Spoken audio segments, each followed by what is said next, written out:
La scène se passe au mois de mai 1969. Des femmes, des jeunes femmes le plus souvent, entrent dans des cabines d'essayage de magasins de vêtements et elles disparaissent. Comment elles disparaissent?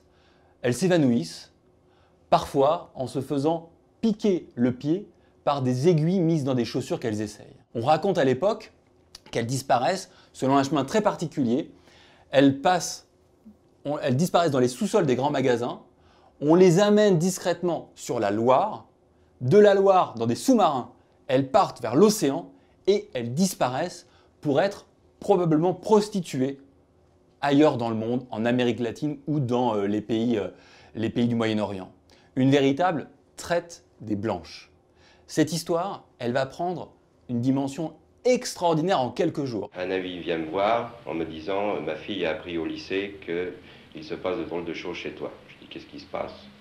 Tu enlèves des femmes, tu les drogues et tu les expédies vers certains pays. » Ça devient une véritable angoisse et une véritable folie, au point que le 31 mai, quelques jours seulement après le début du déclenchement de la rumeur, vous avez des manifestations devant les magasins.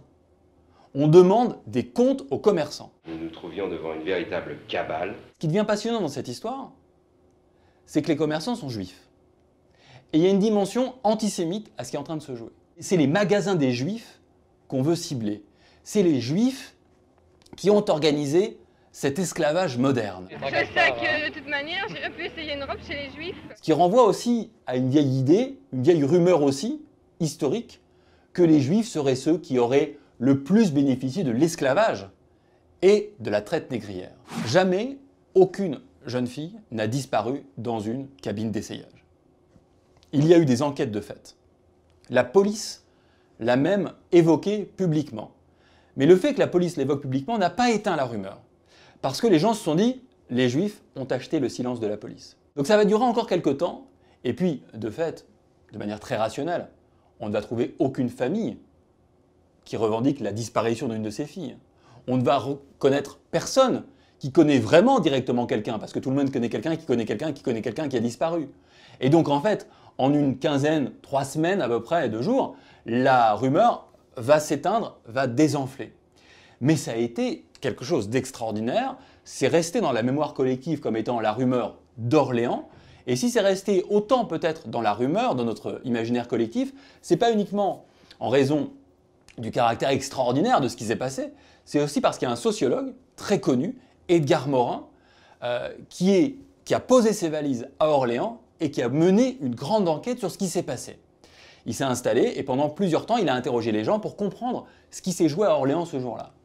Et parmi toutes les explications, il y en a une que je trouve assez intéressante et même très intéressante et passionnante. Pour les parents et pour certains éducateurs, ils voient là l'illustration concrète du danger que représente pour eux toute cette nouvelle mode pour la jeunesse et pour la jeunesse féminine, la mini-jupe, Saint-Germain-des-Prés, le yéyé, Paris, tout cela est symbolisé dans ces nouveaux magasins modernes avec salon d'essayage. Et pour eux, c'est l'occasion de dire à leurs enfants effrayés, vous voyez, mes enfants, faites attention, on commence par la mini-jupe et on ne sait pas où ça peut conduire. C'est hyper intéressant parce qu'il y a l'idée que la modernité, la femme libre qui s'habille comme elle veut, y compris de manière dévêtue, bah ça peut la conduire vers le pire, la traite des blanches, la prostitution peut-être un jour. Donc les filles, restez bien avec vos parents, n'allez pas dans ces magasins modernes qui vous précipiteront vers le pire, qui vous précipiteront vers l'abîme. C'est ça aussi ce que cette rumeur d'Orléans a dit d'un point de vue culturel à l'époque.